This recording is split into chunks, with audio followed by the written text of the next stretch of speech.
So thank you guys for coming today. This is Foodie Fun at Home. We're talking about customizable family meals. So it'll be a shorter presentation.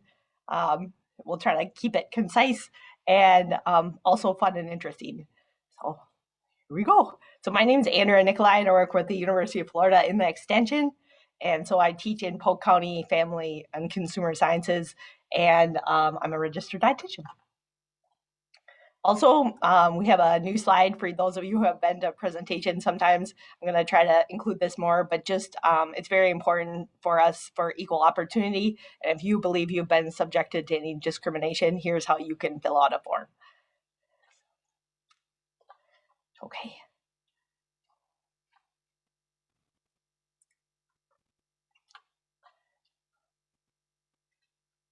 All right, and then just some things on Zoom. If you hover over the top or the bottom of the screen, you should see where there might be a chat option, and you can write any questions or comments in there, and I'll try to watch that or answer them at the end.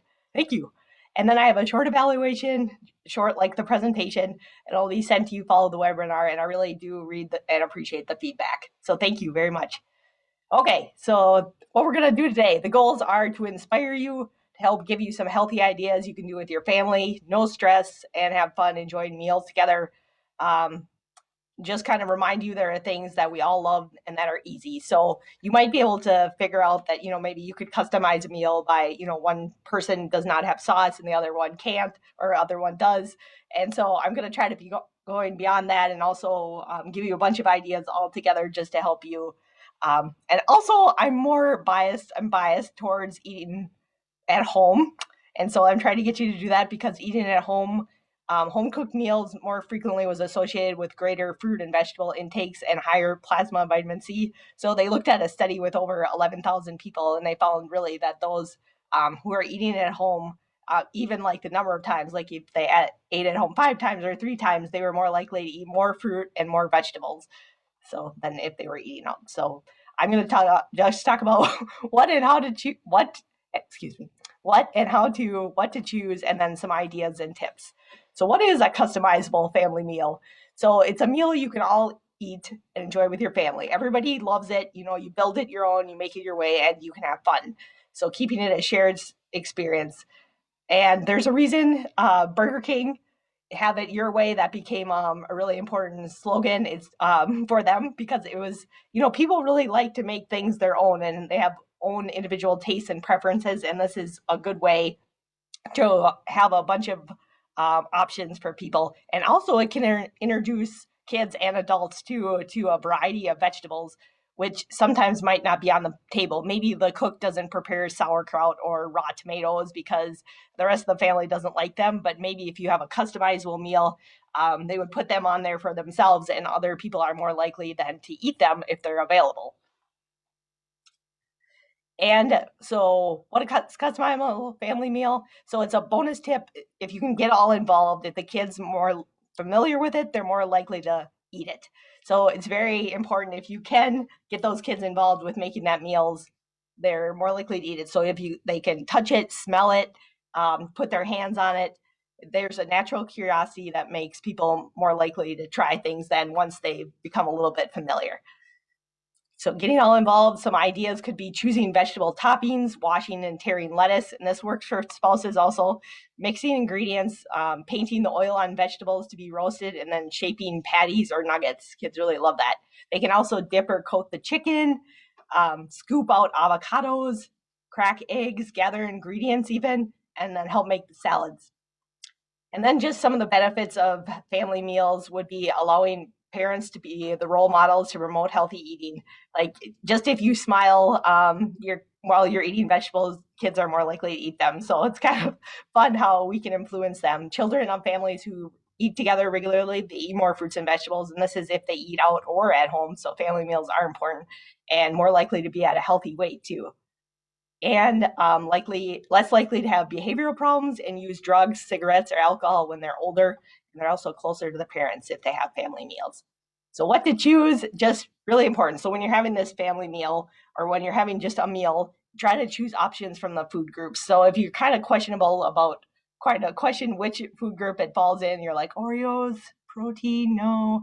Then, maybe just try to look for whole foods like fruits and vegetable additions when you can, whole grains, nuts and seeds, and fish and chicken, those kind of things. Then they all count, the fresh, frozen, and canned. So you can go with any of those options, whatever works the best for you. It's customizable to you. Some ideas then and tips would be to change the sauce or the seasoning. That's kind of what we talked about, but you could just think about, doing something a base like roasted vegetables and then dividing the pan and letting different people in your household season them the way they would like it. And then you can do that with meat, tofu, fish, pasta, and with vegetables, and letting them experiment. They'll have more fun with it and more likely to try it. So something like a taco seasoning, you could use chili powder, cumin, paprika, Italian. You could use oregano and basil, Cajun garlic powder, onion powder, paprika, black pepper, and then the sauces that you see on the slide there, just like marinara versus pesto, things like that could really help you just kind of, you could make a batch of pasta or some of like rice and then just have people flavor it how they would like it. And then, they're more likely to try other things if there's more than one option. Tacos, great customizable meals. Quesadillas. Quesadillas are tortillas that are filled with beans, vegetables, cheese, and then folded in half and cooked on a griddle.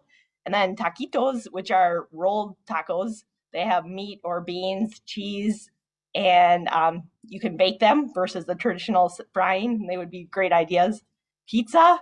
So pizza does not, it can be a healthy choice. And whatever crust you choose, what is really important is what you're putting on that pizza. So if you like meat, try some chicken, Canadian bacon, turkey, chicken sausage, turkey pepperoni, shrimp, crab, lobster, shredded turkey, or even mushrooms. They have a meaty flavor. So on the top here, you see kind of a vegetarian pizza with chicken. So I guess it's not all vegetarian. And then the bottom, butternut squash and arugula pita pizza, and that's topped with some feta. And so just, you can really think of different ideas, and there's no wrong way to do this. And so just checking out what some of the other countries put on pizza. Japan puts squid on there.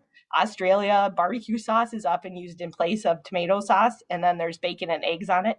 Brazil uses green peas, and then might even be sprinkled with carrots. Be a good idea, right? Beets, raisins also there, and you might even see mashed potatoes. So nothing is off the table. And just remembering, like with flavors, something that might not taste good to you maybe is familiar and tastes great to somebody else. There's so many food combinations around the world. And then some like Asian, right? So this can be a pretty easy, nice thing for like a stir fry. So it could be rice, cauliflower, fried rice, or stir fry, and then customizing what vegetables you put in there. You could make the base and then just put some in a pan and kind of customize it, throw in what people want, put a little nuts on there, few nuts on there, and then add some protein, and that would be a great meal. And then we're going to talk about there's the 5 B's for customizable meals: breakfast, the bar, the bowls, the boats, and then burgers. The breakfast for dinner ideas, just waffles or pancakes, changing the mix-ins and the toppings. Like as you can see here, this one has blueberry sauce, but the person, Mike, who actually makes these waffles, he makes a different one every single week, just changing the mix-in. So it's everywhere from, he's done lettuce to something like, blueberries and strawberries. So just it's, you can definitely customize those and make those how you want them. Scrambled eggs, egg cups, and omelets. Just some ideas. Also, like in the mini muffins, mini frittatas in muffin tins are really easy to do because you'd mix up some scrambled eggs with a little bit of milk, and then you would put that in there, and people could drop the vegetables and the amount of cheese that they want in each one. That would be a great way to just customize something hot. And the bar idea, there's like the taco bar, baked potato bar, sweet potato bar, salad bar, sandwich bar. You could grill it to make it a hot meal. Then you could have the sandwich and grill it. And that could be, something nice, just like mix it up a little bit. Just thinking about like sweet potato bar, I've been to an event and they had things like guacamole and cheese and salsa and peppers and black beans and green onions. So you can really just think about a lot of things, I guess, broccoli, taco board.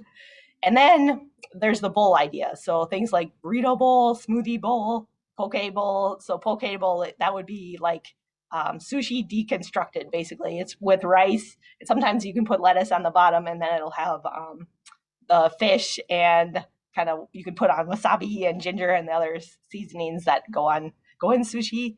Then there's the Buddha bowl, and that could mean different things to different people, but it's like a one dish meal, consisting of rice or whole grains, roasted vegetables, a dressing, and sometimes protein. It could be beans, tofu, lentils, or in some cases, fish.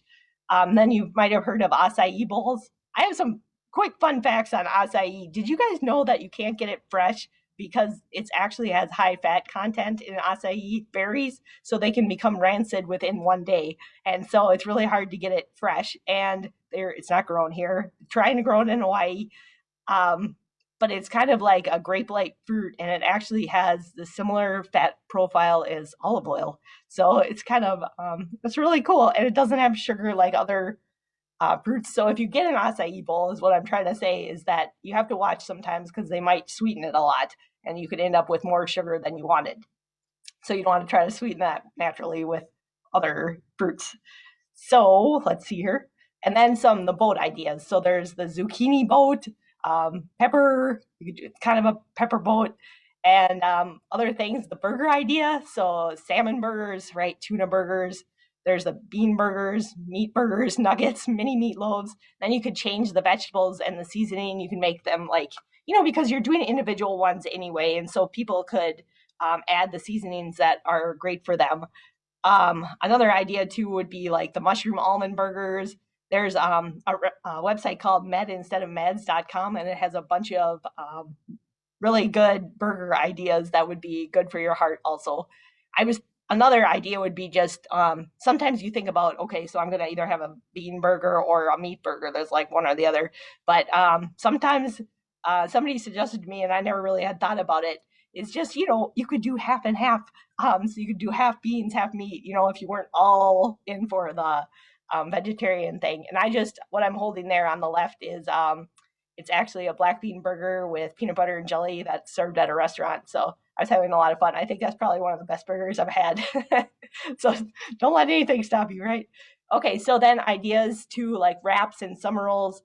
Kids can have really a lot of fun doing these. Those rice paper there is translucent, and you don't cook it. You serve it cold, but it kind of sticks together because you dip it in water and then you roll them. So you can roll up different things in there, and including vegetables would be great. And then dumplings, pot stickers, those kind of things too. You can buy that outside paper, and you can fill it with different things. You could use ground chicken, maybe just vegetable like cabbage, ginger, carrot. You could put in some tofu in there, or they could do red beans and chickpea flavoring with carrots and cabbage and mushrooms. And then lastly, ideas and tips, just like let's wrap it up for people who hate dishes. There's the packet meals. Everything goes in one packet.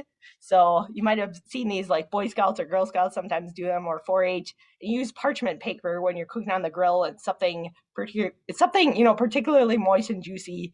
Parchment paper might leak. So just kind of making sure you you can look up online how to like package it so that it won't leak. But easy baked Italian chicken and veggie packets, salmon and asparagus, lemon and dill, and people can squeeze their own lemon on there, or you could have somebody else could choose lime, and it just kind of, especially if you have kids, makes it really fun. And then if you're adults, one of you can put in tomatoes and one of you doesn't have to, and kind of mixing it up like that.